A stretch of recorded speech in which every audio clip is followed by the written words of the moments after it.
I'm Holly Constant. And I'm Maddie Hockaday. We really love Parks and Rec, and we really love behind-the-scenes details. So we're researching everything from DVD extras like deleted scenes and commentaries, plus interviewing cast and crew who actually worked on the show. We also bring on guests and friends to geek out about everything parks. So join us, you tropical fish. This is literally the best Parks and Rec rewatch podcast. We're your park pals. There's a park and some pals, and there's also therapy too. Good. Good to go. Okay, awesome. All right, well, welcome to Park Pals. Maddie is here now, which is exciting. Yay. I'm so happy to be here. I Yay. hate when I'm not here.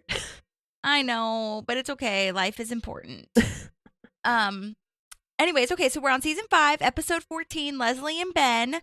I do have some things to add from emergency response last week because, like I said in the last episode, I didn't give the guest stars as much time as I feel like I usually do. And like I said, I also never give them like a ton of time anyway, which is why I'm always like super stoked that everyone responds as well as they do. But we got a lot of voice memos, which is wonderful. And so I'm going to go ahead and play those. So I asked Peter, who played the chef in the French restaurant that Tom asks to cater the gala. He sent in a voice memo, which was so nice. And I'm just going to go ahead and get started and play his voice memo first. Thank you so much for sending that in. Let's hear what he has to say. Again, thank you for having me on your show. I think this is awesome. How did I get my part on Parks and Rec? I auditioned for Dorian Frankel, who was an awesome casting agent. And I had auditioned for her for a few things before and knew the kind of tone that she liked to have in the auditions. She's super helpful, one of those great casting people that wants the actor to win. I went in just kind of slightly, I think I wore a chef coat, but was just giving a slight chef feel to it. And they did have sides for us for that, where we were just basically telling Tom we couldn't do it. It was a fun read, and I remember getting the call not too far after the audition. So it was really awesome, and one of those great days. I actually had a lot of auditions that day, so it was one of those fun, like true actor days. My day on set was awesome. It was at the Sportsman Lodge, which is now partially a mall. But back in the day, it had conference rooms and stuff. And when I got there to set, they were filming other scenes from other episodes. So there were a ton of people there. I got to meet some of the cast. I got to meet Lucy Lawless, who was there, who I later became friends with through another friend. And we laugh about how I remember her that day and she doesn't remember a thing about me, which is very funny. But everybody was amazingly nice, treated me like I was this guest star. So thankful for me to be there. It was an awesome set. I was so fascinated by it because what they would do is they would set up a scene somewhere and they'd go and film that and then be setting up the next scene. And then, like, as you mentioned, Dean Holland, he would go from spot to spot and they would film. It was so efficient, so crazy great, and different episodes. So I was enamored by that. And then Aziz came in and he couldn't have been more fun, more nice. We improvised most every time we did a set. We filmed it a bunch of different times. The writers were there. They were laughing.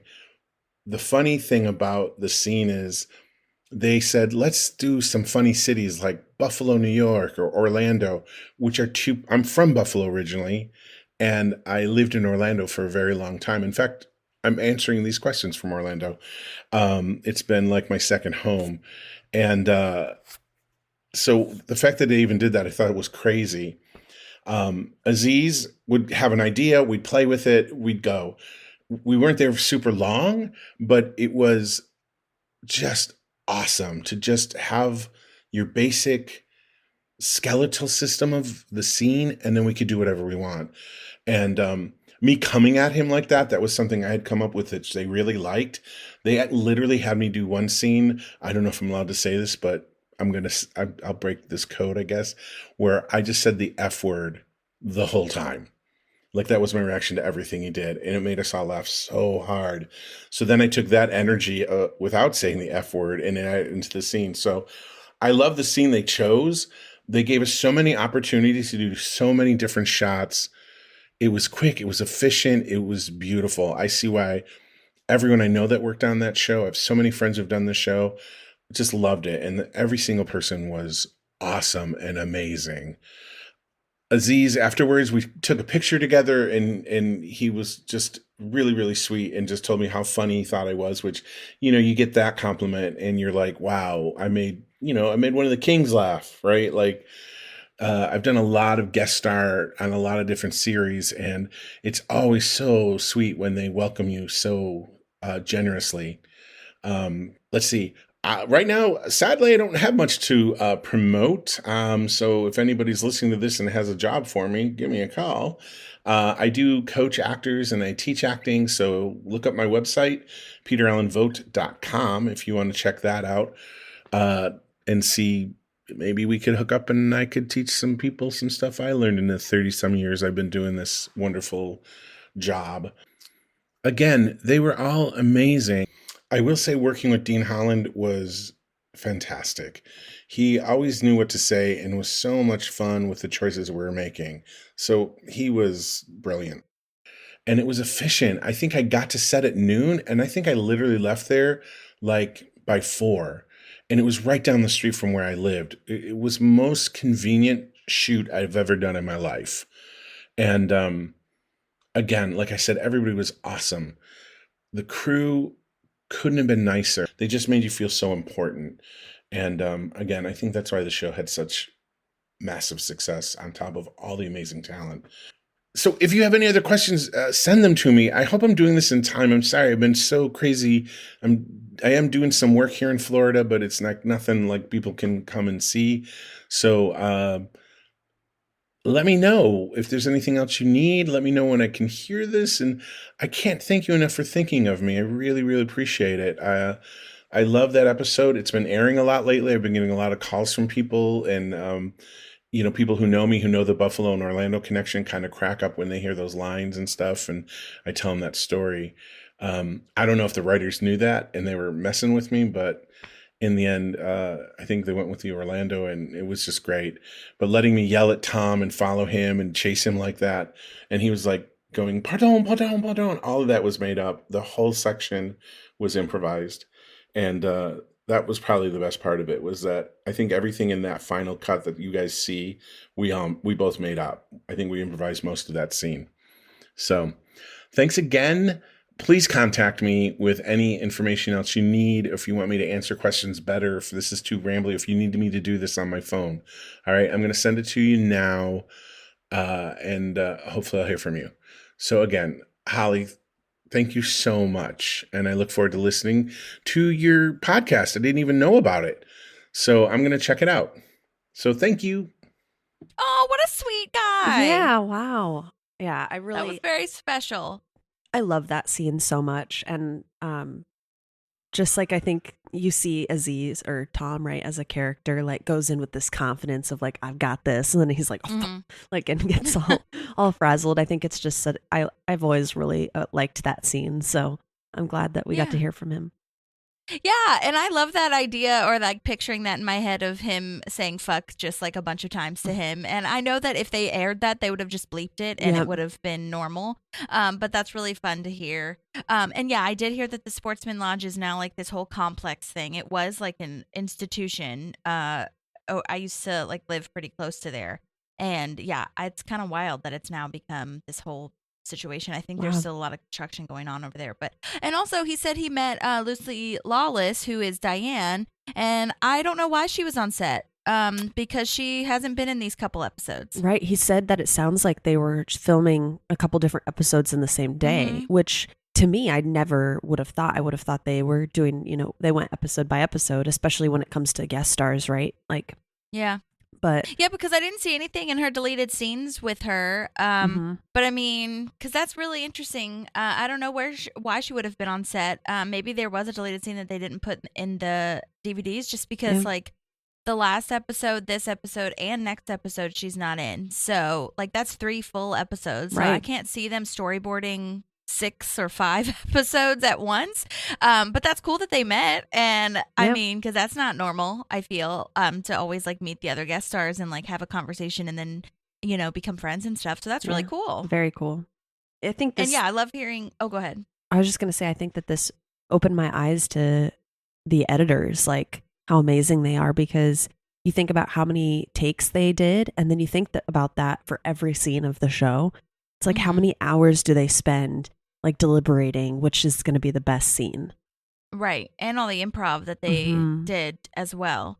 But I feel like by this point, especially it's Dean. Dean is so well versed in this now. I mean, he had 8 or 9 seasons of The Office. I mean, at this point, it was probably 6 seasons, I think, by the time Parks got to season 5 or something. But anyways, either way, I mean, Dean like knows exactly what he's doing and like what he wants, but also the editors that are not Dean, I'm sure, knows what they're doing too. But that's really cool. And yeah, I that is not normal too. I mean, we learn it time and time again. Not normal for like them to ask guest stars to improvise as much as they did, and B, for them to get out within 4 or 5 hours. Like, oh my God, that is so efficient. Yeah, that's very efficient.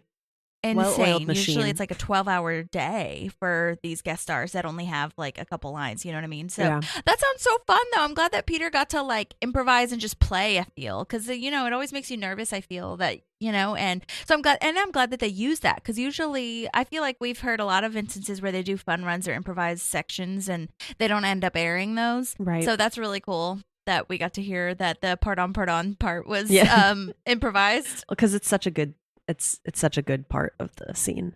Yeah. And Orlando, I love that. That's really funny about that little, like, you know, coincidence. Yeah. But yeah, okay. Well, thank you, Peter, so much for sending that in. I'll post everything in the show notes as far as like where you can find him and all those things. Good luck on the voiceover gigs.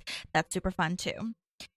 Okay, so next up is Jim Hanna, and he played the committee member that tells Leslie if she gets the money for the park, then she can get the park, because right now they're leaning towards Jam because he has the money for it and she doesn't. So that's the whole reason for this gala. He sent in a voice memo, and I will say before I play this, he also sent me an email saying, because I always ask them what they want to promote and, you know, what we can follow them for. And he says his website is jimhanna.biz. So I'll post that in the show notes as well. And he posts career updates and other info. He says he also has a channel on YouTube, which mostly consists of funny web videos I've made over the years. I'm quite proud of some of them. I have some future TV jobs that will be coming out in the next month or 2. NDAs keep me from saying much, but I'll soon appear on Matlock, that new CBS Matlock. Cool. 911 Lone Star on Fox, which is a crossover because Rob Lowe was on that. And The Pit, which is on HBO Max. I have seen not necessarily trailers, but I've just like seen the picture because HBO Max is where Friends is, and so when I put Friends on, I see that The Pit thing. I don't really know what it's about yet, but congratulations, that's a lot of shows to be on. I know, seriously, I read it as 3, but even 1 is a lot, so that's awesome. Good job, Jim, and thank you for sending in a voice memo. So we will see what he has to say. I'll go ahead and play that right now. Hi, my name is Jim Hanna, and I played Bill on Parks and Recreation Season 5, Episode 13, Emergency Response. So, in asking about my audition, I realized I didn't remember much about the actual audition. I am what you would probably call a middle-class journeyman actor here in Los Angeles, where I've been working steadily for almost 25 years, but I'm not exactly a star or famous name. I mostly do small guest bits on TV shows and occasionally a movie and some commercials. I've been able to make a nice living at it, but mostly I'm just there for a day or 2. And so this just fell into one of the sort of many auditions I was having that I've had over the years that I have sort of forgotten the details of. Though I do seem to recall that it came at a time when I wasn't getting a lot of auditions, and so I was very excited to get an audition at all, but much less for one of my favorite shows, because I have been a huge fan of Parks and Recreation since the beginning, a huge fan of Amy Poehler and the regular cast. It's a show I was already a fan of, and I got a job on it, so I was tickled. So my day on the set, The one interesting bit of background for this is that it was in November of 2012 that I filmed this, which the election of November 2012 had just happened the night before. So obviously we were shooting on a Wednesday, and Obama had just won his second term.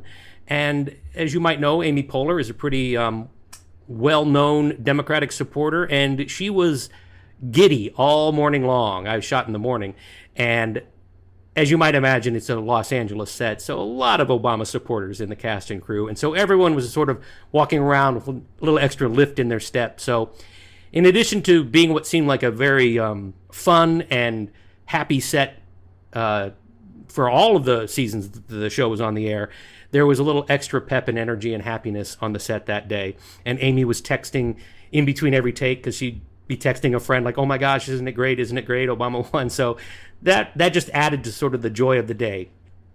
I was a little nervous, though, because one, it's one of my favorite shows, and I respect all those people so much, but also because I tend to just pop in briefly on series that are already well established. One of your main jobs is to show up, do your job, and not screw anything up, because they're a well-oiled machine, and if you come in with your 5 or 6 lines and you can't remember one, or you keep stumbling, or you do something wrong, you get a lot of side-eye from like, hey, the guest actor is slowing us down today or screwing up these takes. So I was squeezing a little extra tight that day because I didn't want to screw up, and I also, quite honestly, I wanted to impress these people I have laughed at so many times over the years. The actual scenes went really well. Not too much to remark upon there. I don't remember getting any line changes from the writing team in between takes. And I think I ad-libbed once or twice because it seemed like that would be okay. And I am proud to say that one of my ad-libs did make the final edit. It's not even that funny, but I'm delighted to be a part of the history of Parks and Recreation with a line that I threw in. And if you watch the scene again, it's when I'm eating the burger from Councilman Jam. And at one point, I guess I sensed a lull in the scene, and I saw the bag of food there, and I reached over and I said, are there curly fries? I love their curly fries.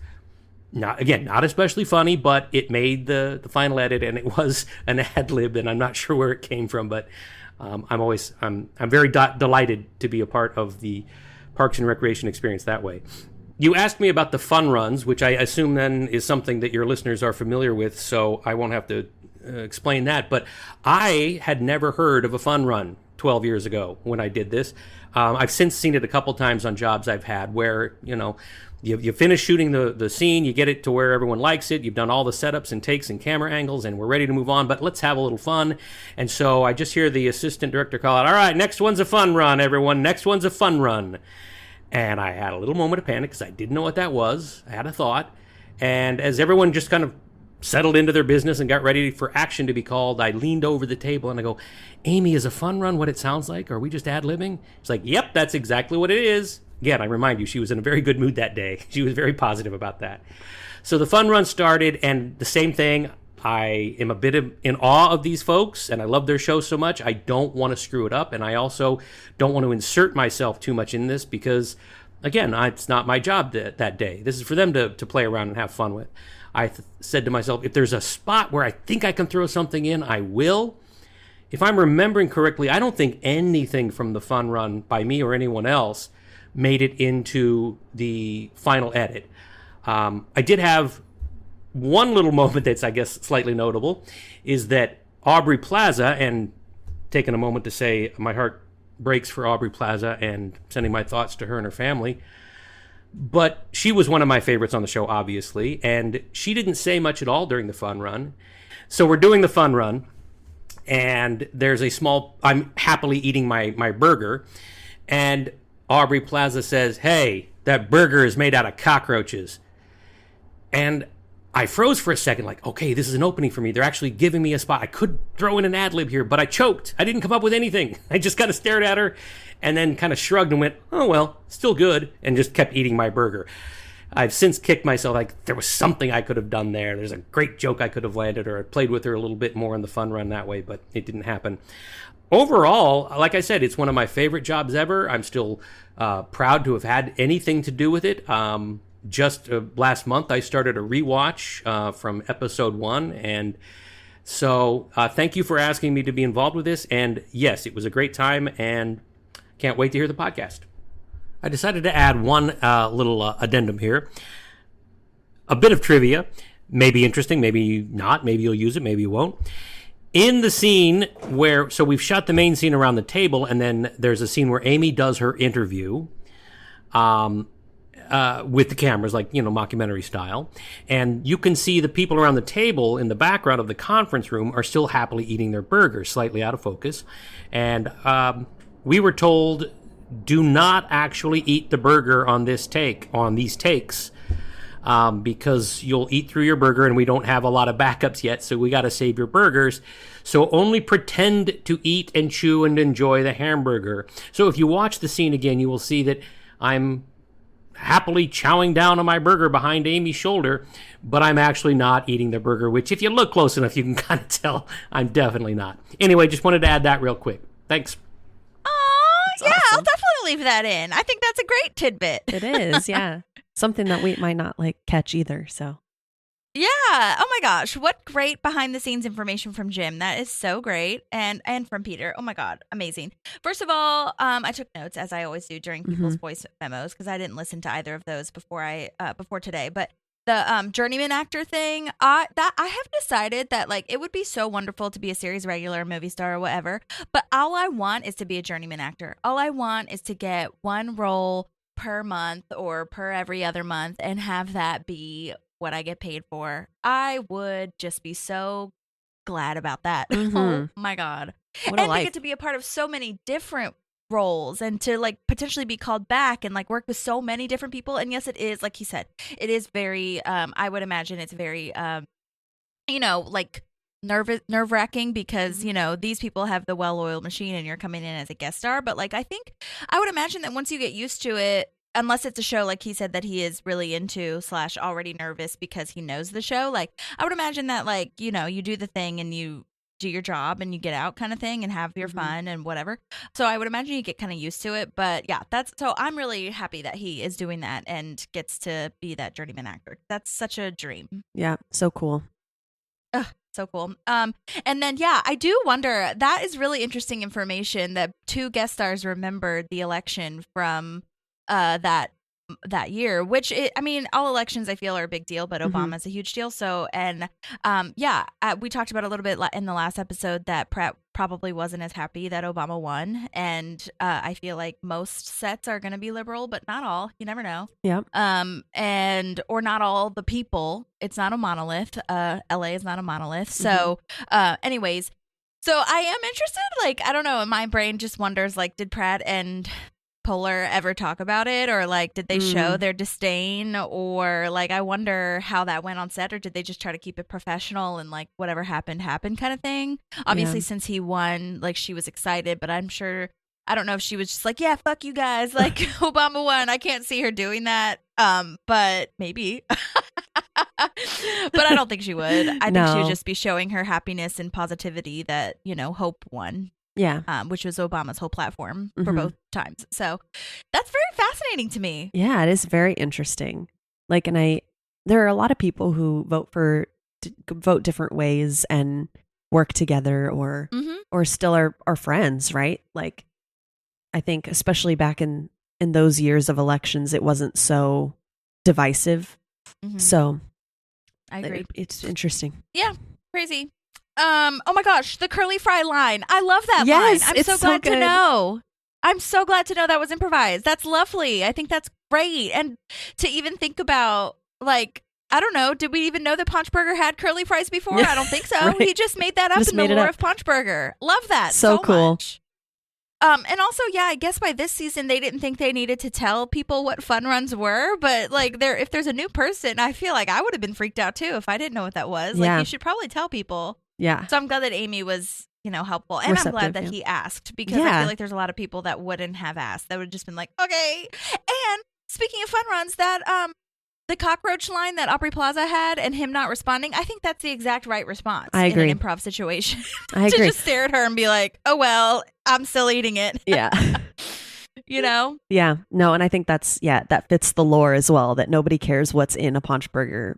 They're all going to eat it anyway. 100%. So, And yes, thank you for saying that. Our hearts do go out to Aubrey Plaza. That is insane and something that no one should ever have to go through. So I'm really hoping that their family is okay. And the wildfires in LA that everybody is kind of going through, I've seen a lot of people that I follow from parks that either had damage or completely gone. So, I mean, great start to 2025. Am I right? yeah. This trial season sucks. Yeah. But anyways, so hopefully, and I'll post some places where you guys can donate if you want to, but I know that you guys have probably already seen them if they're on the, if you're on Instagram or anywhere really, it's all over the place where you can donate. Yeah. But thank you, Jim, for that, and I will post all of your information in the show notes as well.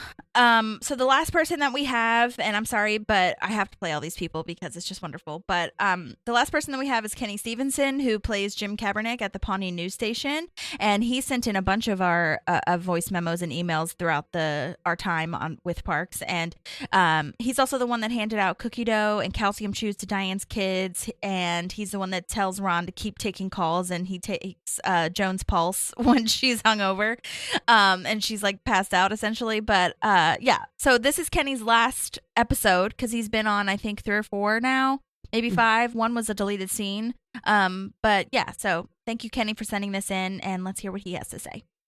Okay, so again, apologies for the delay on this. It's been quite a week in Los Angeles, but Parks and Rec was always a great place to escape to, and this episode was the last time I was on the show. There was a couple other times where I was put on hold, but I got cut out or whatever.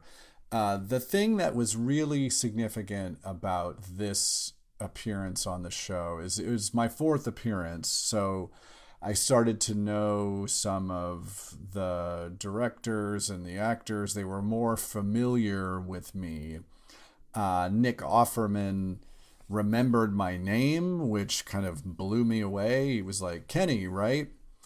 And that's that episode, because it's Joan gets drunk and passes out and Ron takes calls. They actually wrote a bunch of other alternative calls for him to answer. Like 1 or 2 are on the show, but we actually recorded like 5 or 6 different calls.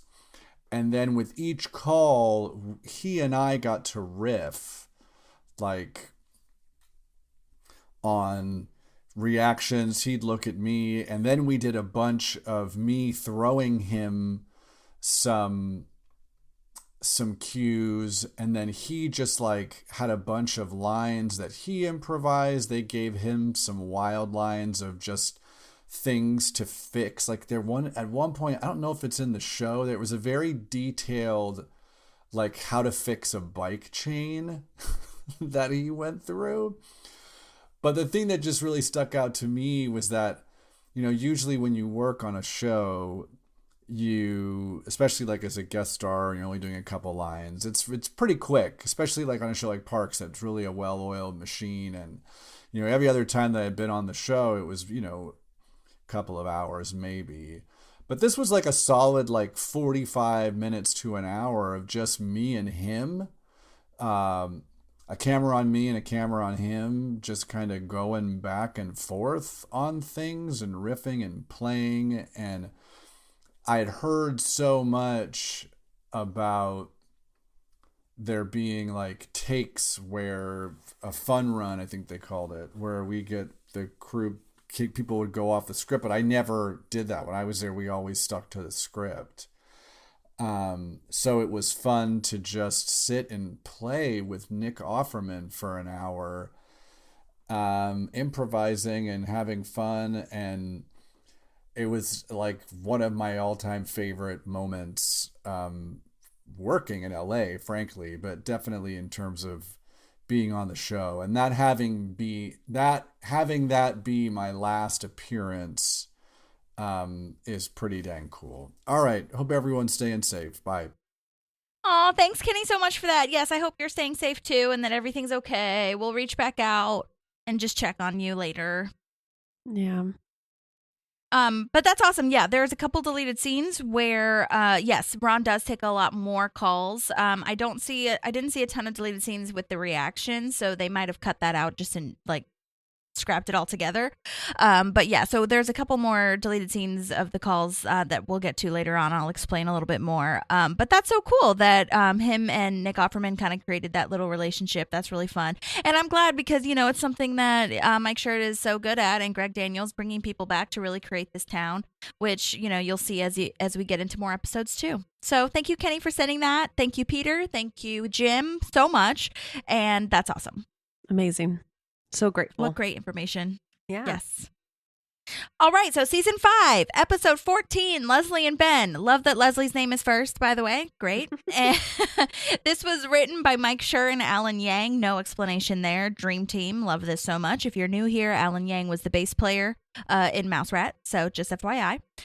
This was directed by Craig Zisk, who we've seen from Parks before. The first one being Sex Education. Love that episode. And we'll see him more later in this season and in season 7. He's also worked on Tulsa King, which is on Paramount. I always get those two confused. Oh my gosh. It's either Al Pacino or Sylvester Stallone. I think it's Sylvester Stallone.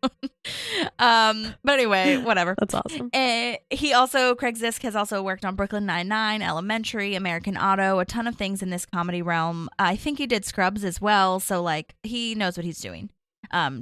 Totally. Like he just fits right in this world. Side note, I do feel like there weren't that many deleted scenes in this one. I feel like they got everything right in this first version just because it was, all about that one big A story, essentially. And they had a cute one where they had a cute deleted scene, and I just wanted to mention this before we get into it just because it's the only one that there is. And Chris and Ben go back to their memos, like their emails, where Ben is like, we have to do something about Leslie Knope. And Chris is like, why are you so focused on Leslie? And Ben responds with, whatever, shut up. Like, it's not even a big deal. And it's very cute. And I wish they had aired it. But obviously, I get why they cut it because they had more things important. But I just thought that was really cute to bring back their first like, run-in with Leslie, Yeah. Very cool. Anyways, okay, well, I'm ready for a summary whenever you are. Okay, let's do it. Short and sweet, because... Okay. Okay. Ben and Leslie plan the best wedding ever that holds a lot of twists, turns, and punches. Andy awaits his fate with the police department. Yes. I feel like everybody's pretty focused on this wedding. So 100%. No, there's no the gala huge and the B wedding. stories going. Yeah. Right. Yeah. Right. Well, also, okay, so when I first started watching this, I don't know why my brain was just like, was this the aired version? Because I don't remember them talking about the parents and explaining the date. I mean, I'm glad they did, but I was like, oh, they did talk about it. I don't know why I don't remember this part. I do, but I don't know if it's because I've watched this episode so many times recently that it just was in my head. Because there definitely are some scenes that sometimes pop up and I'm like, I do not remember that. I know. It's crazy, but I'm glad they explain it because Leslie says, my mom isn't here and your parents aren't here. And Ben is like, good. Which his parents, yes, it is better. But I kind of want his or her mom to be there. I know. That's how I felt. I have the exact same note. I was like, I get why Ben doesn't want his parents there, but what about Marlene? This actually seems like an event that she should be attending as a government employee too. Especially if she supports Leslie in getting the money for her park. Sure. Yeah. So... I don't know. That was weird bummer. to me. Yeah. Maybe they just couldn't get her.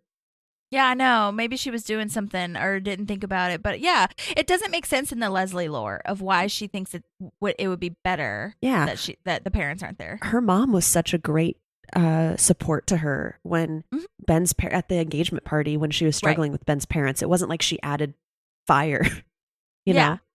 Yeah. So, I don't know. Really strange. But it was worth mentioning. But so, yeah. Anyways.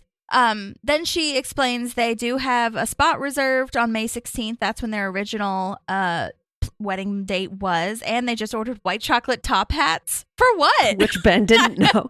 Yeah, I thought about that too. I was like, is that their wedding favor? Is that like, what is it? It sounds great, but I'm like, what? That's cute. Oh my gosh. And And then Ben is very special and cute, and it's just like, yeah, we reserve the space, but we can get married whenever, and I'll marry you on any day, anytime, but doesn't right now feel right? And it does. Yeah. To them. Yeah. It's very special. I think it's very. And I love. Oh, go ahead. I think it's so cool to see like Leslie, who struggles when things aren't planned out, and to every single second of the day, that she looks at this and is like, no, Ben is worth the chaos. And I think that's just really, really great. I mean, and I also think she thrives in chaos, so she likes True. that it's chaotic. True. But also she just loves Ben so much. But I was going to say, like, last episode and in this episode, Leslie will really say some like random offhanded things. Like when she said, I don't want anything at Macy's for my registry. I just want to be married to you. And then Ben kind of runs with it. So I feel like it's really sweet to see like her saying these offhanded things and Ben making them a reality. You know what I mean? Because she's like, whatever, it won't happen, but I guess I could try. And Ben's like, no, we can do it. Let's do it. We'll make it happen. And I think that's really special. Yeah. It was very sweet.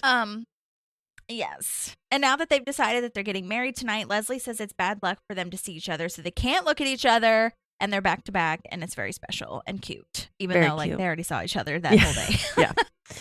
It's the thought that counts, that now that it's officially their day, it's like, okay. Right. So they have 2 hours to get ready, so let's meet at Anne's house in 10 minutes with everyone. And this is kind of funny, this whole like name change moment, and because like Leslie is shocked that Ben is asking her to be Mrs. Wyatt or whatever the hell, and it's a deal breaker. And I was like, oh my gosh, I think if I was watching this for the first time ever, I'd be like, what the fuck, Ben? Why would you bring this up right now?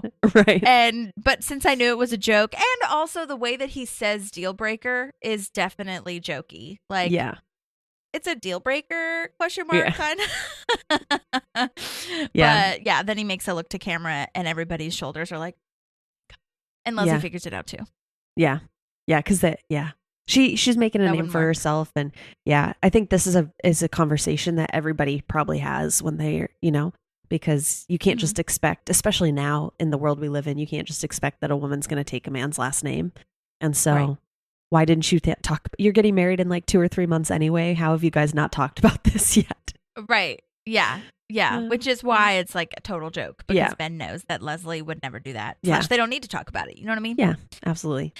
Anyhow, okay, so now they're at Anne's house, and the code names for Ben is Falcon and Leslie is Turtle Dove, which I still like that. I think that's kind of cute. It is very cute. And they're still back to back. Yeah. Yeah, this whole thing where Leslie starts throwing demands at Anne for hair, makeup, all the things, cake. Anne is super calm and chill because she says she's been preparing this for her entire relationship with Leslie. Yep. And Rashida, she so acts it so well. She's just like, yeah, I don't care. You tell me what I got to do. It will get done. Yeah. So I had the best teacher, who is Leslie, who is crazy. I love that. I know, it's so good. Oh. Well, Ben is trying to get the logistics down and saying that they need rings and marriage licenses. Chris will take care of rings. Andy and April will do the marriage licenses. And Ron will walk Leslie down the aisle. That's so sweet and special. I know. It's so precious. I love it. Me too. And I feel like they say it kind of offhandedly, but it's really just so beautiful that Leslie like requests this, you know? I agree. It's so wonderful. And it's, I think you think about it and you're like, there isn't a better person to walk her down the aisle. Yeah. Yeah, which is another reason why her should be there. I feel like her mom could walk her down the aisle on the other side or something. Yeah. But whatever. Anyway. Okay. Moving on. Tom is going to be the officiant, and he's going to combine Steve Harvey and Ryan Seacrest for his vibes as the officiant. Steve Crest. Oh my God. Because you can get ordained online in like 5 minutes. So he's like, okay, sure. I'll go ahead and do that. Yep. And then Jerry and Donna are just making sure the gala runs smoothly. So everybody has a job. Everybody's told what to do. It's very like boom, boom, boom. Let's go. Let's do this. You know what I mean? So it's good. I love that Jerry's still not dressed for the gala or know, this wedding. Poor Jerry. Poor my guy. God. Oh. Yeah. Well, now we're at the pawn shop and we see this Lurpus character again. Yes. Herman Lurpus. Yes, from the Lurpus name. family. Yeah. Yes, from the legendary Lurpus family of Pawnee. If you're new here, just go on IMDb. There is a whole story. But regardless, yes, Herman Lurpus works at the pawn shop, and this is the guy that bids to go on a date with Anne, and he also works at the pawn shop. Ben and Chris are looking for wedding rings, and I just love that the nails and jewelry are combined. Yeah. But be careful because there's also nails. Yeah. Right. He says it so matter-of-factly. So. Yes. Like it's totally normal. Yeah. And some were nipple rings at one point. How do you know that? They were his. Okay, let's go. Yeah. We're not doing this. So that option is out and they leave. Yeah. And then we immediately cut to Andy and April at City Hall. And it's really sad. Like, Andy is just so hopeful that he's going to be told that he's going to be a cop tomorrow. He thinks everything went great and that he nailed it. Yeah. He's so excited. I know. It hurts. Bummer. Yeah. And then April finds the marriage licenses, which is great. Is this and she takes all the rest of them. Legal because they're city employees that they went in and like took a marriage license? Because like I remember you had to pay for it. You had to get it signed and stamped. You had to show your driver's license for them to even put your names on the license. It was a whole process. I know. I feel like it's not legit, really. I mean, the fact that it's signed by Ethel later is legit, but I don't think that even if you work there, that you're supposed to go in and just like steal a marriage license. Yeah, probably not. But I guess if they got in trouble, they could just say they did work there. I don't know. Yeah. But yeah, I think you're right that it's not super real. Yeah. Anyhow, Andy jumps out the window totally unnecessarily because he thinks that it's going to be like a fun cop moment and whatever. But yep. And now we're back at Anne's house and they're looking at Leslie's wedding dress, which is unfinished because it is 3 months early. Yep. And how did the seamstress not do this? Right. Seriously. Don't take the job if you're not going to get it done 3 months early. Also, I was wondering too, like, I don't know. I feel like she's getting this like handmade or something because typically you go like the dress is made, but you just go in and get it altered. Yeah. Yeah. So this has got to be like a custom situation is what she was going to do. Right. It sounds like it. Yeah. And typically I feel like it would be with the seamstress. Why does she have it? Yeah. I don't know either. Interesting. That's interesting. Yeah. So, but I mean, it makes sense for the show at the end, but yeah, it doesn't really make sense for why you would have it. I don't know. Yeah, there's a lot of things that don't make sense in this one. So I agree. Okay. We're just accepting it. Yeah, yeah. Well, for love, we're accepting this for love. Absolutely. So Leslie says the marriage license needs to be signed by the city clerk's office, and April is like, "I'll just forge it. I'll just whatever. I forged government documents all the time."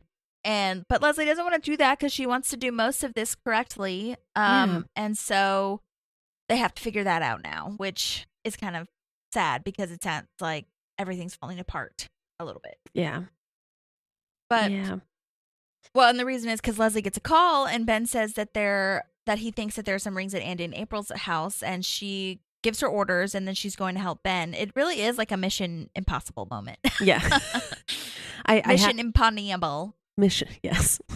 I do have to say one of my favorite lines is when she's like, well, how did Cinderella make her dress? And squirrels and birds. It's not very helpful. Not very helpful. Yeah. I know. I know. I didn't even really think about her not, like, she shouldn't be in possession of the dress. Yeah. Why do you have it? I'm going to say she got it, or Anne got it from the seamstress. Like, Anne was like, just give me the dress for now. They but at like 10? The seamstress to help. You know, they could have, yeah. But yeah, I'm guessing that that's what they did because that's what they did with Ethel. So I feel like they just showed up at the house and they were like, "Give me the dress." Yeah. Well, anyhow, back at the gala, Donna and Jerry are talking about all the Indiana lookalikes. There's Orville Redenbacher. He was from a town called Brazil in Indiana. I looked up where all these actual people were from. LaToya Jackson, Gary, Indiana, which obviously is going to be the same as Michael Jackson because Jackson 5. Well, she wasn't in that, but you know what I mean. She was a sibling. Axl Rose from Guns N' Roses, who was born in Lafayette, Indiana, and David Letterman, who's from Indianapolis. Very cool. Fun. Love and then, it. of course, we've got a little Sebastian. Yeah. Lookalike. Yeah. And then Jerry, I don't like that they gave Jerry this moment. I mean, it's funny, I guess, but I'm just like, it's almost like parts of like Joey on Friends and Rose on Golden Girls, where it's almost like too over the top. Even though I do get it, it's like, I don't know, half pee, half orgasm. Gross. I know. Anyway. But then he gets to the house and he doesn't even take care of it, Holly, because he gets distracted by Tom. Yes, and under his breath, he's like, third time this week. Yeah. Yikes. And I'm like, Jerry. You did not just give birth. You do not have an excuse. Yeah, do you need to like go get that checked out, sweetie? Yeah. Like what? Anyways. Yeah. Yeah. I do love Donna's moment though of like, you nasty Jerry. Yeah. Like so well delivered as always from Retta. Mm-hmm. Well, Tom is frustrated because the certification for getting ordained takes 24 hours to actually get. So he has this idea, well, because we learned that Jerry is actually ordained, so he could do the ceremony and Tom just can do the speech or like do the writing of it. And Jerry can, you know, say the things that Tom wrote. I don't know why they didn't come up with the idea of Tom just saying everything and Jerry coming in at the last minute in the first place. In the beginning, yeah. Yeah, that seems like the most logical thing to do. Yeah. But yeah. And it is kind of sad that Jerry didn't mention that he was ordained. He was just like, oh, well, I'll let Tom do it because I just want them to have their moment, you know? Yeah. Yeah. I thought about that too when Tom offered, you know, I was like, Jerry could have said, I'm already ordained, but he was kind of just like, eh. Yeah. Yeah. And it's very nice that he agrees though. And Tom says they open on a monologue for the Will Smith modern cinematic classic, Hitch.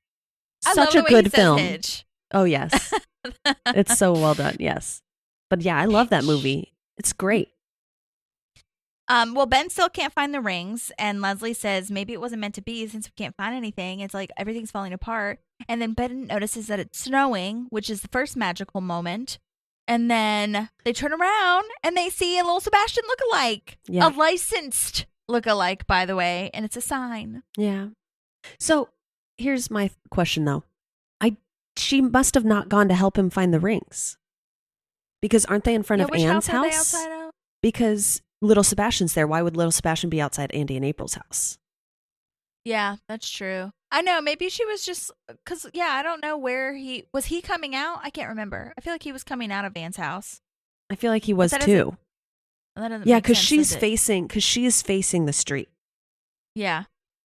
So when they turned around or when they're, they're back to back. Yeah, maybe they didn't go. Yeah. Maybe they didn't go out. Like maybe, yeah. See, a lot of things don't make sense as far as continuity goes. But maybe he didn't go, or maybe she didn't end up going to April's and Andy's, and he just like already made the decision, kind of thing. Yeah. I don't know. And then they just met outside. Yeah. But yeah, either way, we see that this little Sebastian lookalike is there, but Leslie is stuck to the fact that it's real little Sebastian and that it's a sign. But his name is Bucky, and I think that's really cute. No, it's little Sebastian. And the wrangler for the little Sebastian impersonator is yet another Lurpus, who I've talked about because he's only been in a deleted scene, but he's actually played by one of the Parks writers, Dave King. So shouts to Dave King. He's been in a ton of things and written for so many comedy things. And he'll make an appearance, I think, a little bit later on as well, as a rabbi, I think, in like season 7, marrying Craig, I think. But anyway, he comes back. But the important thing to know is that he's a Lurpus as well. Yes. And that he's like, yes, ma'am. And Leslie says, no, it's little Sebastian. So good. Anyhow, I do want to say before I move on from that. So the pawn shop guy is Herman Lurpus and Dave King is Kurt Lurpus. And then we'll learn some other Lurpus names as we move on. Okay. So then we get to Anne saying that she has a good idea for the dress. And she says that she's been watching a lot of Project Runway lately. And so she has this idea that she's going to try to pull off. And Leslie's like, okay, designers, make it work. So good. The Tim Gunn impression. Love it. You have less than an hour? Yeah, there's no way. That's insane. I don't think realistically, because the thing is she's not even starting work on the dress, right? She's sketching. Yeah. So it's like, I don't know. But I will say the end result is very Project Runway. Mm-hmm. So yes. Yeah, and I could see, I mean, maybe if she had a sewing machine or she already had the idea, then, like, I guess maybe she just worked really fast. Because it'd be one thing if it was a long dress, but it's a short dress. Mm-hmm. So That's true. it could be done, I suppose. But anyways. Yeah. Well, next we have Miss Beavers, where Andy and April are trying to get a signature for the marriage license. And I love how offhanded / like chill she is about not being married. She just had a date and he slept over. Yes. Oh, I know. I had a date tonight. so it went well. Yes. I love how nonchalant that guy is too about, not nonchalant, but like not as nervous, I guess, or anxious about like, just Ethel, is it robbers? Really good. Yeah, very, very good. And I love her little nightgown too. I loved it even before Andy said it. I like her nightgown is very precious. Yes, I love it. And I love that they like are like, we want you to be part of our family. Like, you're such a cool person. Yes, I love that too. Oh my gosh. And I couldn't find this guy who slept over. I want to say his name is Barry from IMDb, but I couldn't find any pictures or anything, so I don't know what his deal is, but great work, sir. Yeah, very well done. You are. Did a great job with your line. It was awesome. Mm-hmm. And rest in peace, sweet Helen Slayton Hughes. That's her name. Yes, she is no longer with us, but she, oh my gosh, she lives on. That's for sure. Oh, yeah. Forever. Mm-hmm. And they adopt her as their grandmother, like you said. We love you, Grandma. It's very precious. I love that very much. So cute. Okay, so I guess it didn't work for, like you said, the rings to be found at Andy and April's house. So Ben and Chris are looking for rings in Anne's jewelry box. And Chris says that she has terrible taste in rings and everything looks really gross to Chris. Yeah. I love this. Is this a ruby that's gone bad? Yeah. This brown stone. Oh That's my so God. funny. And like a toe ring or whatever. Oh Yeah. My gosh, hilarious. Yeah. So I think it's a nice little nod to like all the phases that Anne's gone through. Yeah, the toe totally. ring. That's true. But the thing that gets me is like, are they just these are just going to be like temporary rings? Is that what the plan is? That's what I would assume. Yeah, because I'm assuming they picked rings out that they just haven't picked up yet or whatever. Well, they might not have bands yet. Right. Yeah. But you know what I mean? Like she probably has her engagement ring, but right, they but might not the have wedding bands band yet, so they would just use it as like what you call it? Yeah, as a temporary thing, just for the ceremonial process of placing it on their fingers. Yeah, that's what I was saying. Is like, because like that's something you're gonna wear forever. You're gonna pick one of Anne's pieces of jewelry out to wear forever. I'm sure if they found a good one, they would have maybe, but no.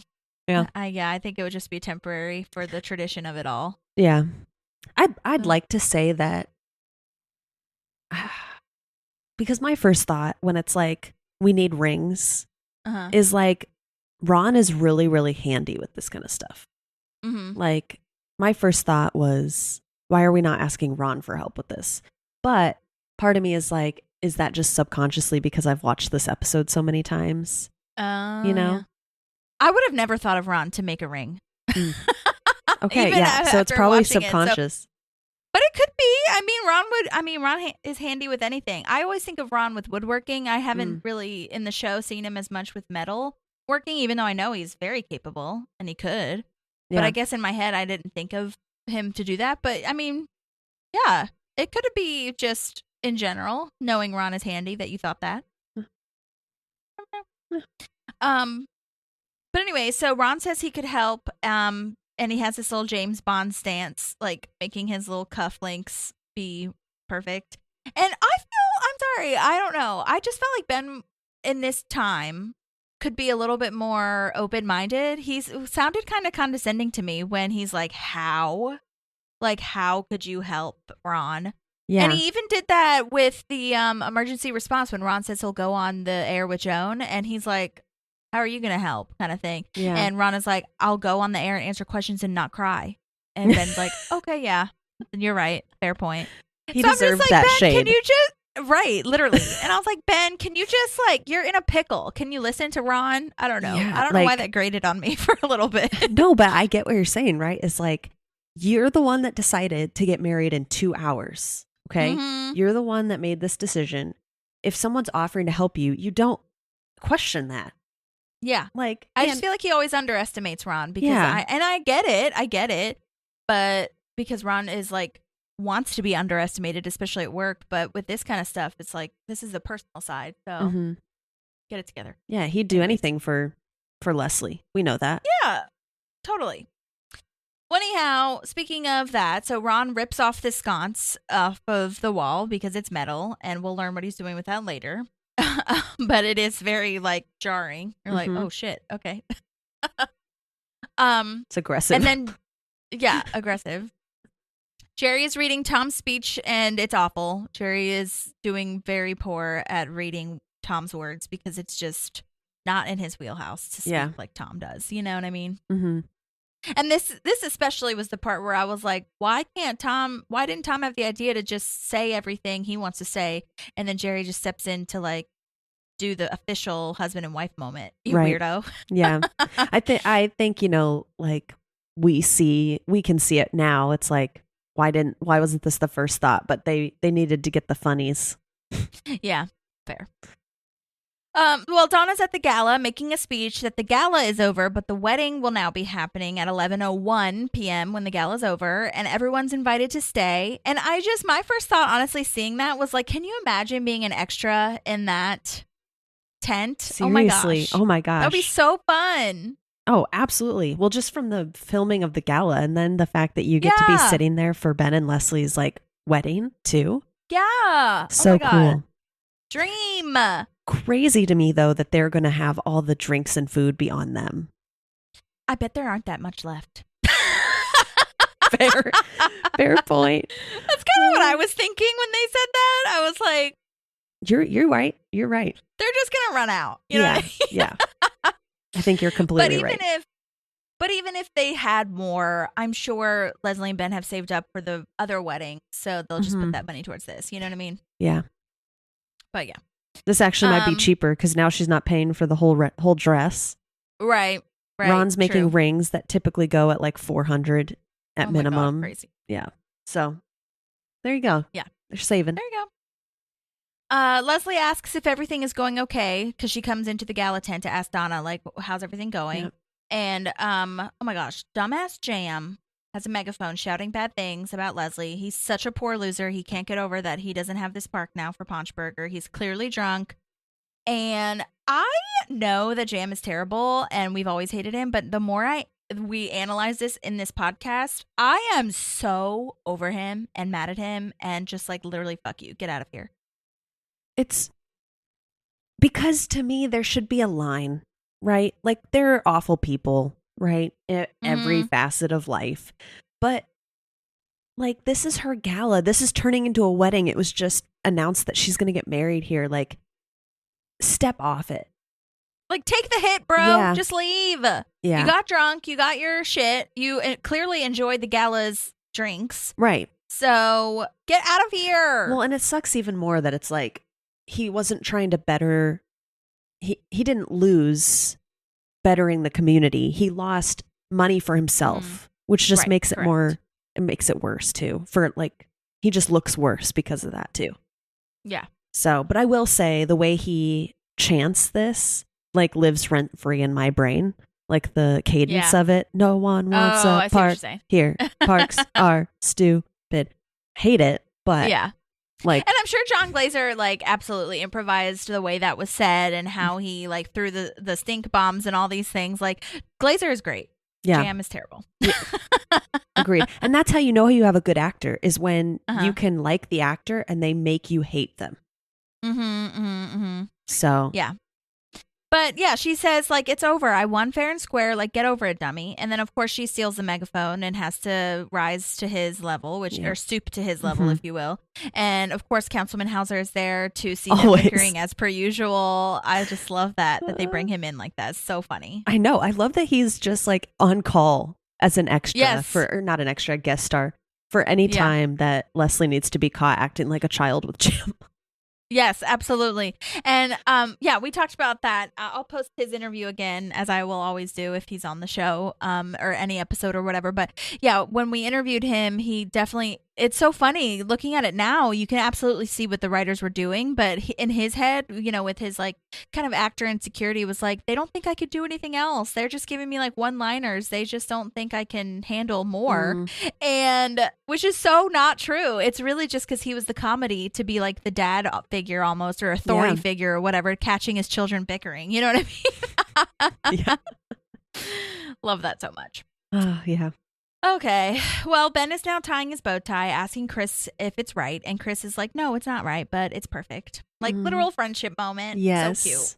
Yeah. I love these little back-to-back moments with Ben with Chris and Leslie with Anne. Like, it's just special. really, because I think, you look at a marriage and it's like so cool between those two people. But like, as you very well know, like the bride needs her best friend. The groom needs his best friend, like to stay strong and always to lean on. So it's like this really nice reminder that while this is about their marriage, it's also about the people they surrounded themselves with and just the specialness of those relationships too. Yeah, that is nice. And I mean, to your point too, with this gift that Chris gives to Ben, the letter from the State House telling them that they had been assigned to Pawnee, like, what a thoughtful, beautiful gift that I don't think anyone really would have thought about. And what a way to like enshrine that moment in your memory. Yeah. It's so cool. Yeah. And I, not to be sexist, but I feel like that's a very like, not a lot of guys like typically come up with something like so thoughtful, but it's so on par with Chris. Like just who he is. Chris is just so thoughtful in general. Yeah. I think he can give gifts like that for sure. And the whole 8 weeks turning into 3 years is really special too, because it's a little bit of meta, because Rob Lowe was not supposed to stay on the show either. Right. So I think that's really cool and wonderful that they can stay as actors too and have this little moment. I'm sure that wasn't meant to be like part of it, but it is nice to kind of reflect on that. Yeah. So nice. Love it. And then we see our amazing next scene with Leslie's dress that Anne finished. She gathered up memos, bills, articles, made it into a dress, and it's just so wonderful. We interviewed Kirston Mann, who did the costumes for this and pretty much every other Mike Schur show. And so I'll post that in there too. She was a great interview and gave us so much wonderful information. I did email her just to because as a reminder, I just wanted to just briefly ask her like, wait, did they actually sew that? Was it already made kind of? Was it written into the script?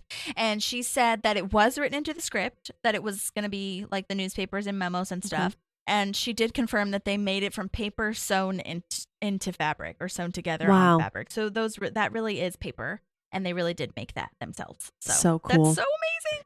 Yeah. Oh. And what a cool gift to be given as a costume person, I feel, to have that written into the script. Well, because you think that it's already there. Right. And you think about the show, it's like typically you're dressing someone in like work clothes or, their, date night clothes or whatever. It's just typical like what we wear every day. And this is like a costume almost. Like a very cool way to be creative and 100%. Very cool. I like that line. It is like the Ann Perkins of dresses. Oh, so cute. Yeah, very, very cute. So it's so thoughtful. I think it's just so perfect for Leslie. I think when you ship a relationship in a show and they're going to get married, in your head you build up this like what the wedding's going to be like, all that kind of stuff. And I think Parks and Rec really surprise you with this because I think you're waiting for this wedding to come and it's like, oh my gosh, it's here, it's happening.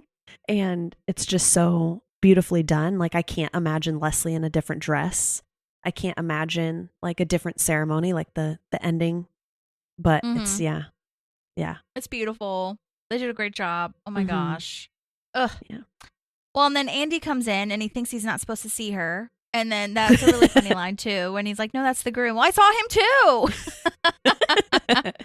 I wonder if that was improv. I know. I don't think it was. I think that got a laugh. I feel like I read or heard in the other podcast that got a laugh at the table read or something. Oh, okay. But either way, it could have been improvised the way he says it. It's really funny. And then April says everyone's ready, so let's get on down there. And Ron is walking Leslie down the aisle. It's so, so cute and beautiful. Everyone's smiling and happy. And then I have literally in all caps, stupid Jam. I hate him. What a little bitch. He starts booing. Like, he starts booing. How And then on awful. top of that, he calls her a beehole and then a stink bomb. Like, what are you, 5? Get out of here. Why do you have a stink bomb? Also. Oh, my God. That is a funny line, the Amazon Prime moment, but Yeah. still. Okay, so It's that's just what so I thought insane. of. It is insane. That's what I thought of when Tom says, "This is America. I want it now." It's like Amazon has Right. created that in us. 100%. Yep. Because I don't know about you, but we have a huge warehouse here in Phoenix. And so there's like a good chunk of stuff that's like, do you want this between 4 and 8 a.m. tomorrow morning? Oh my God. It's like, I think Nashville's getting one. I don't know when, but I've heard that they were going to get one. So it's nuts. yeah, which is great. But at the same time, then when you see, I'm not getting this till Tuesday. What are you talking about? Ugh. I know. I try not to use Amazon as much as possible just because, like, the whole thing. I hope they get paid well. I hope they get, because I know they were on strike. I don't know how that's going, but I hope they get paid what they deserve because they work for that. Yeah, they're the reason we all, like me personally, who can't always leave to go to the store, function. Yeah. Crazy. But I feel like, because I could understand Jam getting like crazy in the first part, you know, when he's like, you know, boo Leslie Knope kind of thing, and or no, he didn't say, I don't think he says boo in the first part, but you know what I mean, like when he has the megaphone, I'm like, okay, he's a sore loser, all right, get out of the way. But then the actual wedding, when he's like being an ass, I'm like, come on, bro, come on, it's over. Yeah, but he's drunk now and he's not really in control of his actions, so that's not an excuse at all, but you know what I'm saying. But how did no one remove him from the premises from the first time when he had the megaphone? They should have known, hey, he shouldn't be here for the ceremony. Like that should have been taken care of. I know. Good question. I wonder if they had security there. Yeah, you'd think they would at a gala like that. Like you'd think there'd be know. something. I don't know. Yeah, Or the police. I The don't know. police are probably there, right? Firefighters are. I Well, don't know. the police chief that was there. Chief Bugelberg guy. Yeah. Yeah, was there. I don't know. Whatever. He's just such a But, little bitch. And yeah. Ron does warn him. Okay. Mhm. He does warn him. And I do love that Ben absolutely would have punched him in the face too. Just Oh. like it reminded me of at the bowling Yeah, place where when he absolutely. punches that guy. Like he absolutely would have. And Ron is, you know, being a great like- friend here and is like, it's your wedding day. I got Like this. you don't have to do this. Yeah. And honestly, it's just like, if I'm being honest, and I posted a video about this, which sounds so stupid and millennial, but like as I was watching this part was where I started to get like kind of emotional because I was like, we have not seen Ron care about someone this much the whole show. And this like illustration of how important these people are and what he's willing to do to make them happy and to help them and support them and protect them is so beautiful, and I just love it so much. I agree. Yeah. It's just, this is a very like special, like I'm putting you before me, and Ron doesn't put a lot of people before himself. And it's so wonderful. Totally. So, Ugh. yeah. And I also love Amy Poehler here. I think like you see Leslie kind of start to break a little bit because at first she's really strong and she's fighting against Jam with the megaphone back at him and all these things. But this is like the actual moment when she's supposed to be getting married. Like this is a big deal. She sees Ben at the end of the aisle. You can see her face light up because Ben's there waiting for her. And it's just, that whole moment is just destroyed because Jam is a dick. Yeah, and it's just really hurtful. I think she's finally starting to like just be hurt by this whole situation. And I love the moment when Jam pushes Ron and she's like, oh yeah. She knows something's going down. Yeah. Okay, because Ron's not going to take someone pushing him around. Okay, Yeah. especially this drunk D-bag. You know what I mean? Oh, and he already hates Jam. Yeah, totally. Yeah. And yeah, so which again, I was like, Jam is clearly drunk because I don't feel like he would do this soberly, knowing Ron Swanson, you know what I mean? Because this is liquid courage that you must be using because you cannot just push him around, okay? Yeah. Oh, and I love the punch. The punch is perfect. That swift, just like quick jab. He doesn't even know what hit him. Yeah. And he goes down so fast, and then Ron straightening his bow tie. It's so lovely. I think it's very James Bond again. It is. I think it's great. It's so good. Agreed. Oh my God. Well, do you have anything before we get to jail? No. Okay, No. so just that I we're hate in Jam jail. so I know, much. me too. So annoying. Well, we're in jail. Ron and Jam are in the cells. Jam says his tooth is broken now because of the punch. And I'm like, well, and that's another thing too. He's like bragging on how he has a nice house and 5 bathrooms. And I'm like, seriously, you're butthurt about losing money, but you're already rich in this small town. Yeah. And I understand though, like the rich just want to get richer. So I get it. But I'm just like, bitch, stop being such a sore loser. You have everything you need. Yeah. Whatever. Yeah. He has a lot of issues. And I think we Mhm. see them more and more as we go through especially the referee episode. If you know what I'm my talking gosh. about, you're like, Yes. okay, you need therapy. Like- Totally.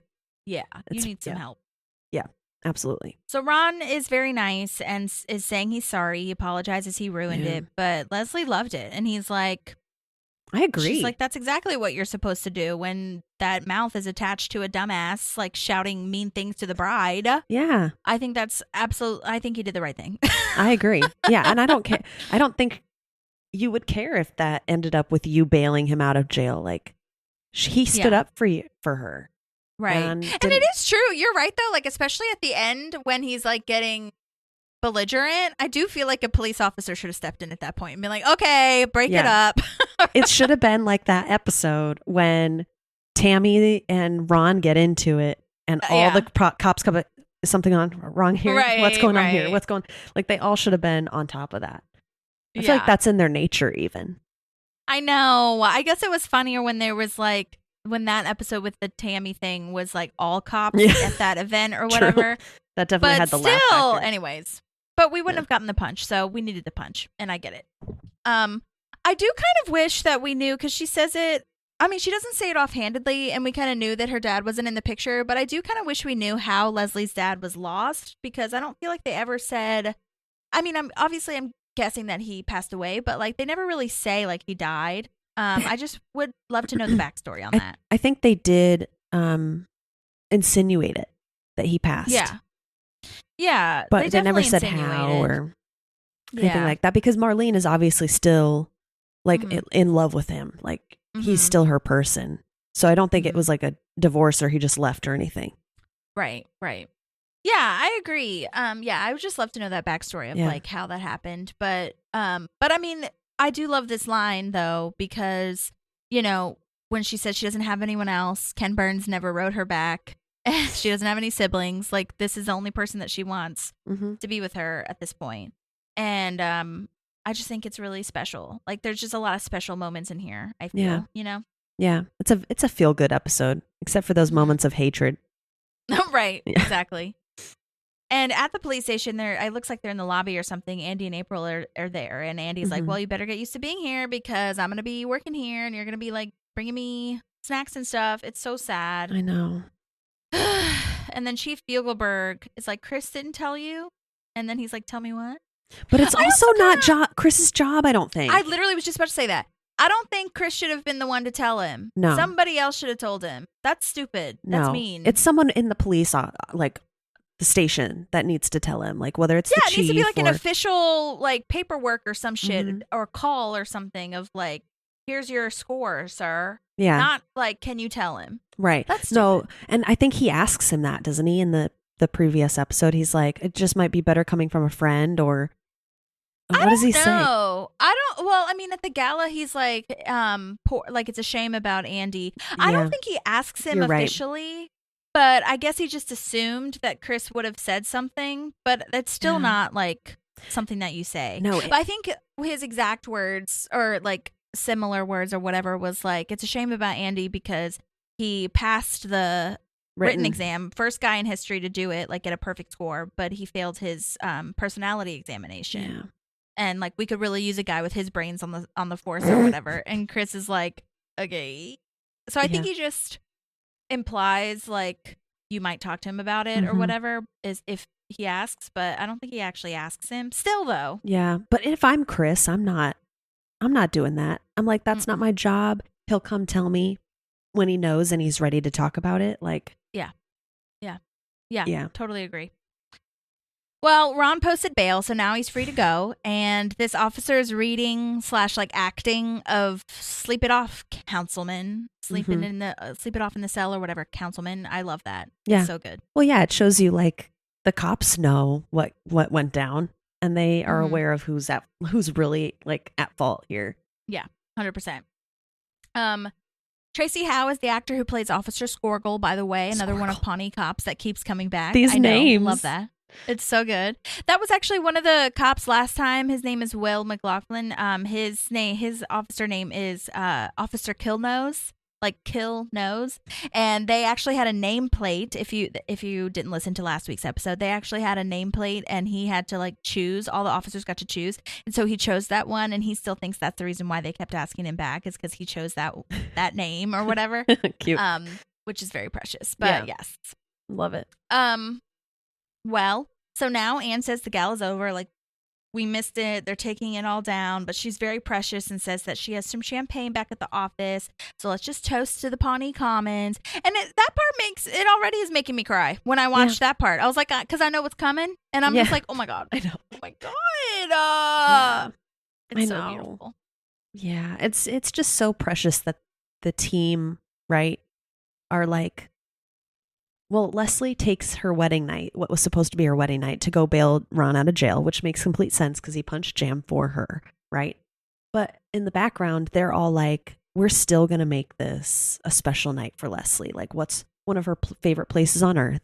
Okay, it's going to be the Parks Department. We can create something small there, and just with her closest friends. And I think it's really intimate and special. And yeah, I think that's why it's so emotional, because you're like, yeah, I don't know. It's just very special the way that they create it. Yeah, and I mean, like in Tom's speech says, I mean, I feel like we've been waiting for this moment for so long. We're just like, oh my gosh. And so now it's finally happening. And so all these emotions and feelings are coming up, especially with it being a surprise. And she and Ron having his sentimental moment. Like, are you freaking kidding me? Of like explaining how much that he, cares about her and wants to support her and all these things. And I mean, he just gets so deep, and he never gets deep. And like, it really brings up everything. You know what I mean? And I have to say, like, when I was first watching this just as an audience member, I don't think that I really cried. I mean, I would like tear up and get sad and stuff. But like, now that I'm analyzing it, like we always say, you're in deep. And so you kind of see how long this took and how much we fought. And also like kind of in terms of the actual show outside of Pawnee, like just with the industry, they didn't know if they were going to keep getting picked up and like all these things. And now we're finally here. And it's really beautiful. And this whole thing of like Ron taking her, like putting out his arm so that she can take it, and her finally realizing. Her realizing that like this is what she's going to walk into. It's very tender and cute. Very, and very perfect. beautifully portrayed by Amy Poehler as well, that moment where she realizes what's happening. Yeah. Because it's not super like in your face, like, oh, she knows. It's very subtle, but you know she knows. Yeah. Oh my gosh. So and then they open the door and the candles are all lit. There's a red carpet, flowers, lights everywhere. Ben is there. It's so beautiful. Retta's singing. Oh my gosh, it's so darling. I love it so much. Yeah, I know. So well done. And the song that Donna is singing as they walk into their wedding is a selection from the Flower Duet aria from the 1883 opera Lakme by Leo Delibes, I want to say. Leo Delibes. Anyways, I just thought it was fascinating. Everybody knows that song mostly just because of like TV and commercials, I feel, have really used it, like especially in like the 2000s. Yeah. And then if you're like a music person or a chorus person, you absolutely know it. I definitely sang this song in choir, like as a duet with a friend of mine in high school. And nice. It was like so fun and beautiful. And our voices have always, I thought, like, like the blend of voices is important. And so and that song I don't think was written as a duet, but like somebody arranged it or something. And it's just a beautiful piece. It really is. It is, yeah. Very, so yeah. It was really and special. Retta's, of course, amazing. She does sound a little nervous. Yeah, she does. Yeah. But, or just emotional. It could be, she could be emotional. I felt like her breath support was like she was kind of hitching or something a little bit. Yeah. Which again, that's not abnormal. But I was like, she probably was nervous. Yeah. Yeah. Oh my gosh. Yeah. for sure. I know, and I didn't find anything. I really wanted to know how they got that option, or if they asked her, or if she asked them, or I don't know how that happened, but yeah, it's still cute. It is. And Champion is there. Yeah. Oh my God, that was so nice to have him there. It's the whole gang. Mm-hmm. Yeah. And Jerry gives this lovely advice. He has a lovely moment because Tom is like, I don't know what to say. Like, all this feels wrong now. And Jerry is like, just say what's, in your heart and not this swaggery hitch moment. Just like say what you're really feeling.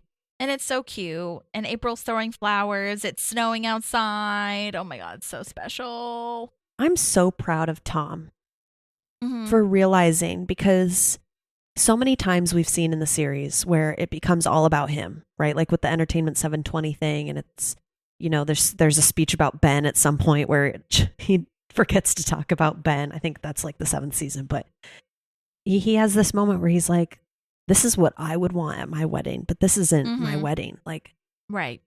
I'm so proud that he feels like this is so wrong, and and that he doesn't go with what he had planned. Yeah. And it's great. What he says is great. Absolutely. Yeah.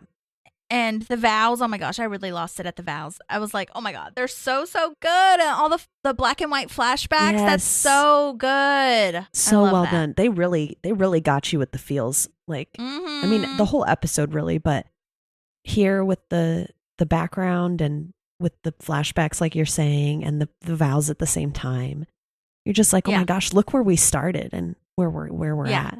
It's so cool. Oh, it's so nice. And we learned that Ron did make the rings from that sconce. And it's those nice silver wedding bands.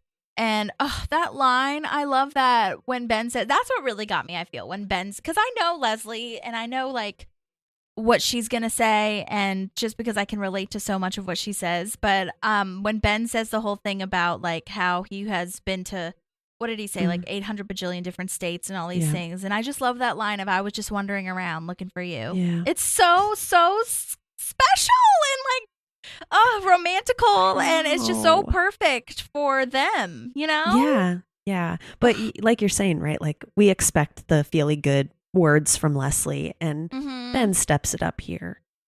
Yeah. It's so nice. And that's also the comedy / like the lovely part of Leslie's. She says that her draft of her vows was originally 70 pages, but she doesn't have them, and everyone sighs a breath of relief. Yeah. She's like, maybe I do have them somewhere in the office. And they're like, nope, I think we can just go on. Yeah. And then I love you and I like you comes up. That's my most favorite line. Chris Carr and I say that to each other all the time. Oh, I love that. You guys know Chris from, hosting the podcast with me sometimes. But oh my gosh, it's so good. And I just love that line can be used for so many different relationships. It doesn't have to be romantical to say that, because you can love somebody and not like them, and you can like them and not love them. But when you know what I mean? Yeah. Like, it's just so nice. And a fun tidbit of that, Rashida Jones said that her dad, Quincy Jones, rest in peace, said that line to her frequently. And that's where that actually came from. No way. So that's how it made it into the show, is because that's what... Oh, how precious. So beautiful. She had the most beautiful things to say about him. I know. I need to watch that documentary. I think she made a documentary about him. Oh, that's amazing. Yeah, I just read like a little... snippet once he passed. Like, she put a little snippet out, and just so beautiful. Yeah, it is so beautiful. So yeah, love that line very much. Yeah. And yeah, like I said, I just love how it transcends all the different kinds of relationships. So it's absolutely very, very helpful. Yeah. Know that. And then Jerry's very cute and does the pronouncement of husband and wife, because he's the one that's the officiant technically. And it's so nice that he gets to do that. Jerry gets a nice moment. He gets his moment. Yeah. Yeah. It's very nice. And he didn't mess it up. No, he didn't. Oh, I love that. Yeah, I love that he gets a little moment in there to contribute. Everybody's contributed in some way. And so to get him to contribute is really nice. Yeah. And then, of course, after that, we immediately get into like the partying moment. DJ Roomba's there. There's waffles, Lagavulin. JJ himself is there serving the waffles. So cool. It's so lovely.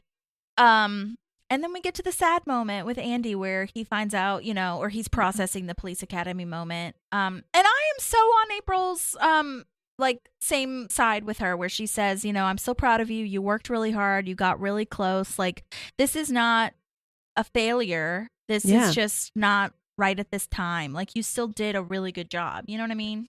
Well, look at the fact that he got a perfect score on the, like, who expected that from Andy? Like, I'd be so proud of him. Like, that's awesome. I know. It's so good. Yeah. And this Chris moment is probably one of my favorite, maybe only favorite Chris moments. I think it's really mature and special and friendly, but also fatherly, but also just like supportive all around, where he says, you know, you're not going to let this get in your way. Like, we're going to dust yourself off and we're going to figure it out together. And this is totally what a dad would say to their kid after a failure, or after like what they perceive as a failure, or whatever it is. So, and then you get that little foreshadowing moment where Anne is smiling when Chris is doing all of that. So it's very fatherly. Nice. Yeah. Is that what she says? I love that. Paternal. Chris can be really paternal. Yeah.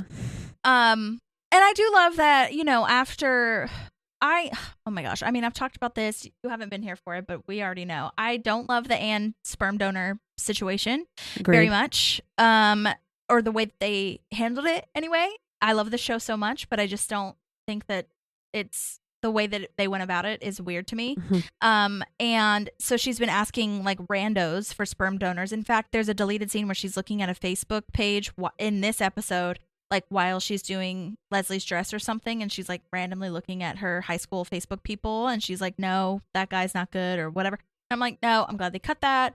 But my point is that now that Chris has had therapy, he seems very stable. He has a good job. He, you know, I think he's a better version of himself than he was when maybe they dated. Yes. So, he's gone and through she's it. a better version of herself, and they've like both grown and evolved. So I could definitely see that him being an option could be great. Plus, they're both so hot, so they would have beautiful babies. Yes, they would have beautiful babies. Yes. But yeah, and then during correspondence lunch, that was a whole other thing that like when she's just so awkward. I don't like how they handled it. I don't think it should have been done that way, but whatever. Yeah. Rashida does a great job as far as like being awkward and like playing it, but I don't like how they wrote it, and I'll just leave it at that for now. We'll talk about it more next episode. Yeah. But anyhow, Andy is now playing the Lil Sebastian song. I love that. Leslie, this song, which is for Lil Sebastian, is for you. Very cute. And yeah, all these little montages. Tom and April made a scrapbook. It's very cute. And she, in the deleted scenes, it wasn't really a deleted scene, but it was just like the B-roll kind of. She's just getting very emotional because she's like, oh my gosh, you guys made a scrapbook? Like, you two worked on a project together and completed a scrapbook? Like, that's nuts. I love it. So meaningful, right? Thoughtful. And I love the little scene of them dancing, like especially Ron with his little like movements of hands or whatever. It's very precious. And then they're at the wallflower mural at the end. It's so cute. I love that. Oh my God. Full circle moment. Full circle. I love it. So well done. And then they're all sleeping. Yes, well done. And they're all sleeping in Leslie's office because they're all drunk and they can't handle their liquor. Yeah. I love Ben's like, all my friends are lightweights. Go, right? Yeah. Well, now I only have the tag left. Do you have anything else? Same. Yeah. Well, it's really beautiful because Ron's just showing how he made these rings out of the sconces. And I just love his line. It's so perfect where he says, any idiot with a crucible, acetylene torch, and a cast iron waffle maker could make it. And I'm like, Ron, you're the only one that has those things. Yeah. People who buy things are idiots. It's my favorite line of the episode. It's so good. Oh my gosh. I wish I could just make things. Yeah. It's hard. It is. Yeah. Takes some skill, that's for sure. I want to start if I have enough money, which I think you can get them at Walmart. It's very cheap. I want to get a sewing machine. That's kind of one of my visions for this year. Because, well, first of all, I want to make a quilt, but secondly, this is so random. So if you're done listening to the episode, thank you so much for listening. But all of my shirts, I have big arms, okay? And I am not ashamed of them anymore because I was really annoyed that I couldn't fit most sleeves don't fit my arms. So I'll take like the scissors literally and just cut the bottom.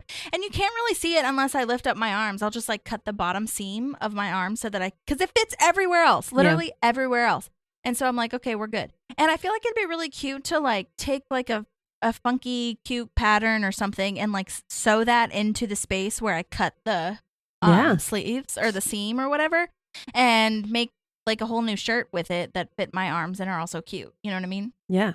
So that's kind of like an idea / also a lot of clothes and not just, bigger bodies have this issue, but a lot of clothes just don't fit people right and you got to like alter it.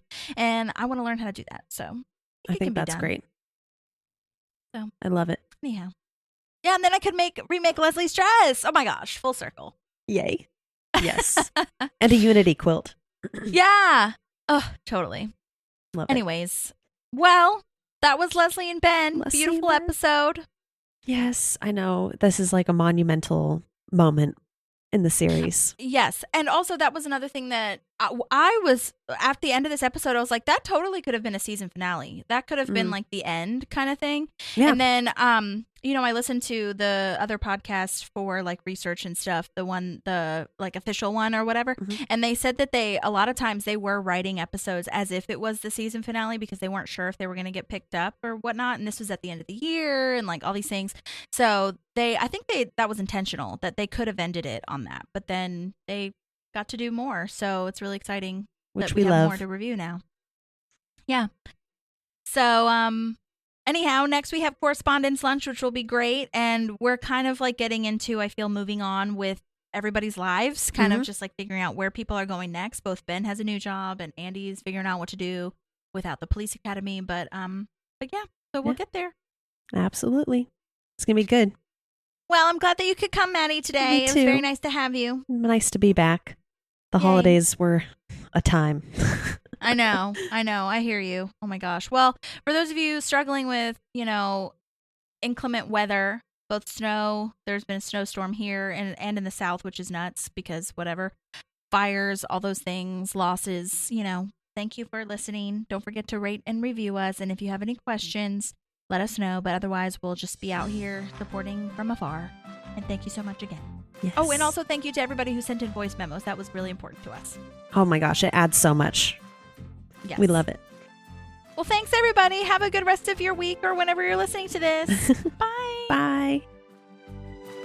There's a Parkinson Pals and there's also therapy too.